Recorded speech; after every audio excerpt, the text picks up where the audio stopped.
Do you want to share your Spotify Wrapped into your Instagram story? Here's a step-by-step guide on how to do it. First of all, make sure that you updated the app to the latest version, and go ahead and open up your Spotify.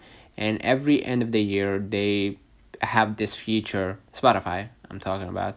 They have this feature called Wrapped, and that feature always showcase your highlights or the best songs that you listen to during that year. So basically, move along to the Wrapped.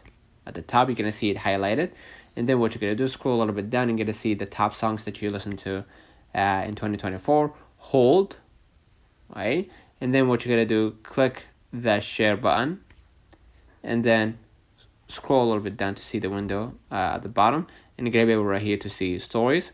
Go ahead and click stories, and they're asking you that to open Instagram. So give them the get go, or give them the green light, and then basically gonna be able right here to share your top songs in 2024, and then hit your story at the bottom left. Let me know in the comments if this video helped you. Don't forget to like and subscribe, turn on the notification bell to receive every video we upload. Thank you for watching.